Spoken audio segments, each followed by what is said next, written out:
মঙ্গলবার কলকাতা লিগের গুরুত্বপূর্ণ ম্যাচে নৈহাটি স্টেডিয়ামে মুখোমুখি হবে ইস্টবেঙ্গল ও রেলওয়ে এফসি। এদিনের ম্যাচ শুধুমাত্র দুই দলের পয়েন্ট টেবিলের হিসেব নয়, বরং আবেগ ও পেশাদারিত্বের এক অনন্য মিশেল হয়ে উঠতে চলেছে।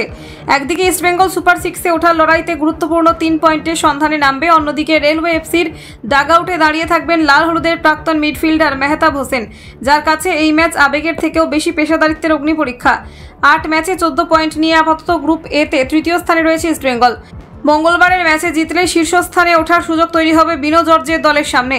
তবে ডুরান্ড কাপের কারণে দলের সিনিয়র ফুটবলারদের অনুপস্থিতি চিন্তায় রেখেছে কোচকে। সোমবারের অনুশীলনে দেখা যায়নি কোনো সিনিয়র মুখ, ফলে রিজার্ভ দলকেই ভরসা করতে হচ্ছে লাল হলুদ শিবিরকে। দলের আক্রমণ ভাগে গোল করার লোকের অভাব প্রকট। গত কয়েকটি ম্যাচে ডেভিড শুরু করলেও মঙ্গলবার চোট সারিয়ে দলে ফেরা মনতোষ মাঝিকে প্রথম একাদশে দেখা যেতে পারে। সুপার সিক্সের আশা টিকিয়ে রাখতে হলে এই ম্যাচে জয় ছাড়া কোনো বিকল্প নেই ময়দানের এই প্রধানের। যদিও কোচ বিনো জর্জ বলেন, এখনই সুপার সিক্স নিয়ে ভাবছি না, আমরা ম্যাচ ধরে এগোতে চাই। এই ম্যাচে আমাদের লক্ষ্য সঠিক পরিকল্পনা ও আত্মবিশ্বাসের সঙ্গে মাঠে নামা। রেলওয়ে এফসি দায়িত্ব নিয়েছেন সদ্যই মেহতাব হোসেন।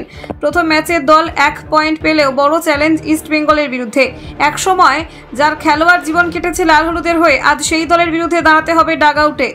মেহতাবের বক্তব্যে মিশে রয়েছে আবেগ ও পেশাদারিত্বের টানাপোড়েন। তিনি বলেন, ইস্টবেঙ্গল অনেক বড় দল, ওদের চরিত্র আমি খুব ভালো জানি। ম্যাচে হারার পর কিভাবে তারা ঘুরে দাঁড়ায় সেটাও জানা আছে।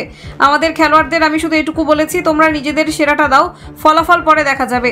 তিনি আরও যোগ করেন, ফুটবলে আবেগ থাকে ঠিকই, কিন্তু পেশাদারিত্বটাই শেষ কথা। আমি চেষ্টা করছি আমার খেলোয়াড়দের মধ্যে সেই লড়াই করার মানসিকতাটা গড়ে তুলতে। আমি মাঠে নামলে হারার কথা ভাবি না, ফুটবল খেলতে চাই এমনভাবে যাতে মানুষ মনে রাখে। রেলওয়ে কর্তৃপক্ষ ম্যাচে রেফারিং নিয়েও উদ্বেগ প্রকাশ করেছেন। গত ম্যাচে ইস্টবেঙ্গল ও কালীঘাট স্পোর্টস লাভার্সের মধ্যে হওয়া খেলায় রেফারির কিছু সিদ্ধান্ত নিয়ে উঠেছিল প্রশ্ন। সেই প্রেক্ষিতে রেলওয়ে শিবির চাইছে একটি নিরপেক্ষ নির্ভুল ম্যাচ পরিচালনা। এর মধ্যেও নৈহাটির ম্যাচ নিয়ে দুই শিবিরের মধ্যে উত্তেজনা তুঙ্গে। Bureau report, Kolkata 24/7.in।